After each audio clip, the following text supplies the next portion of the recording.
I am so happy that you're able to join us for this extended interview. Make sure to visit theoffbeatlife.com. Again, that's theoffbeatlife.com to get more killer resources.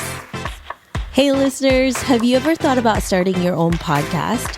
Lucky for you, I have created a new site that will help you learn how to launch, grow, and monetize your own show. I offer one-on-one mentorship programs, and I'm launching an ebook, How to Create a Profitable Podcast, that can help you take your podcast from hobby to profitable business. Visit howtocreateapodcast.com to learn more. Again, that's howtocreateapodcast.com. See you there. Hey everyone, thank you so much for coming back to join us for an extended interview with Berna, where she's going to share how to financially prepare to be a remote entrepreneur. Hey Berna, how are you? I am awesome, Debbie. Thank you so much for having me. How are you? I am wonderful. So I can't wait for all of the tips and tricks that you're going to be telling us. But before we do that, can you tell us a little bit more about you and why you live an offbeat life? Sure. So my name is Berna Anat, and I can be found on the internet, Hey Berna, on Instagram. I live an offbeat life by my work. So my obnoxious tagline, as I've said before, is financial hype woman, which makes no sense when you put all those three words together. I basically work to put hype, which is like hyperness and fun and humor, and also women into the conversation of finance. I teach people about budgeting and saving and debt and investing and how to use credit in a way that isn't horribly boring, hopefully. And I really make sure I target people who have been shut out of the conversation about money. So women, definitely women of color, people of all intersections, anyone who's sort of been on the margins of life and not typically serve financial information. So I try to put my offbeat of humor, my offbeat of brownness, my offbeat of a woman in the conversation into money and shake things up, because the way the money world stands now, it's a beat that I can't get with. And it's a beat that I think a lot of people have always figured like, that's not for me. So trying to remix things a little bit and switch up the beat, as they might say, so that folks feel like they can talk about money, because we should talk about money. I love all the content that you're creating, Berna, because it's so different from what we're seeing on media right now. And I love that you're able to tell us really the realities of what's happening. And for this interview, you're going to be sharing with us how anyone can financially prepare to be a remote entrepreneur, because it's hard enough when you're doing this as, an entrepreneur and you have a business and one stable place, but to do this remotely and being able to do it in any parts of the world can be really tricky. So what would be your best advice for someone who wants to do this and do it successfully? Yes, of course. So I'm going to come from the financial place. And I've got 3 top tips of how to set your money life up as a remote entrepreneur, as a remote creator, as a person who's just going to like dive into solo dolo deep end like we did. And like Debbie and I were discussing before, these are all lessons that were learned because I failed at them and I butt my head against things. And or I had a certified public accountant be like, you are going to ruin your life that way. And I'm like, oh, snap. Good to know now. So the 3 things that I think you definitely need on the money side to set yourself up as a remote worker. The first thing is that you definitely have to consider your money from your work totally separate from your personal money. So your business and your personal money should literally live at separate bank accounts. They should live in separate banks for me if you can help it, because I really like to compartmentalize. I'm like a Scorpio with Libra moon, which means apparently that we like to compartmentalize. But I think it's incredibly important, because the second you start to think of yourself as like, I'm going to create this side hustle, or I'm going to start to freelance, right, and make a little money on the side. Like the second that you kind of speak that into existence, you should consider yourself a separate business entity. And it's also, for me, a really good way to emotionally separate myself from my work as well. When my money that I got from my work was tied up into my personal money that I used to pay my bills, money that I used to go on trips and like love on my family, it really kind of emotionally tied up my work identity with my personal identity. And I did not like that. That's burnout land for sure. So in terms of setting up a separate business banking kind of life, you're going to want to look for, especially if you're a remote person, you're going to want to look for an online only bank or like a bank that offers a lot of really robust features online.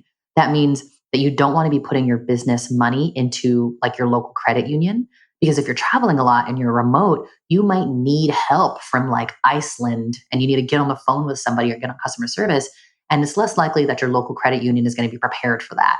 Or if you're trying to like access your money from your savings or your checking account, something gets stuck, you lose a debit card, it's going to be a lot harder for you to get in touch with customer service if that bank isn't already set up to have like, again, really robust online customer service. So there are a lot of really great online only banks that are perfect for this. I personally do my business savings and my business checking with Chase because it is a large bank.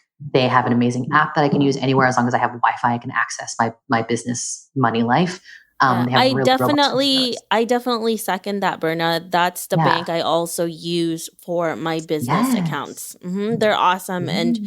online they're great. And I also have to say, no offense to Citibank, that's the one that I use for personal, but their online services and online like viewing sucks. So Yeah. I would not recommend them.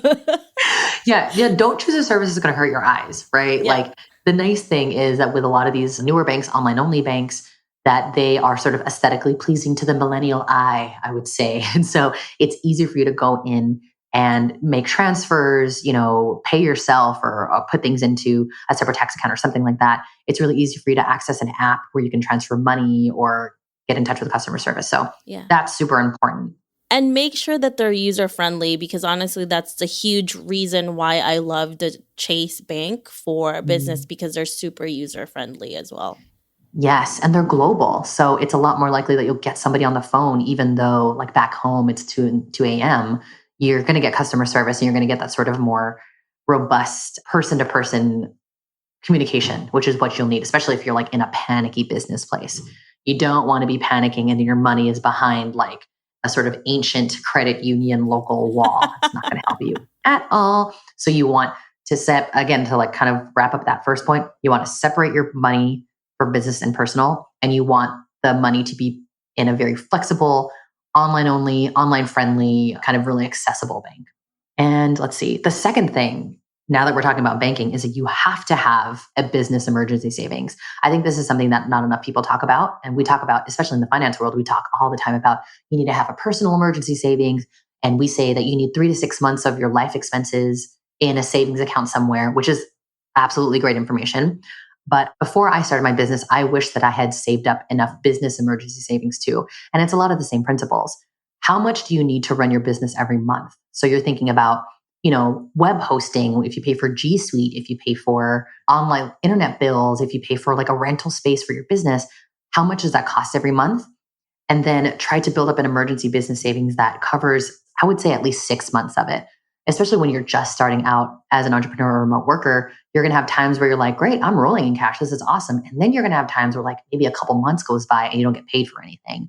So you need to be able to reach into your business emergency savings to keep running your business so that you don't have to reach into your personal savings to run your business, because that's when things start to get like, oh, topsy-turvy. That's when you start to panic and you don't know what's Yes. happening. Exactly. That's when you start to go, should I have done this? Maybe I need to pull the plug on this. You start to second guess yourself. And when you know that you have a business, it's almost having like business like generators. It's like having electric generators. Like if you know the bottom's going to fall out and the lights are going to go off in your business, you're like, it's fine. I have business generators. I don't need to go like bring candles from home in order to run my business. And it's also like, I like to use the metaphor of, say you work at like Radio Shack.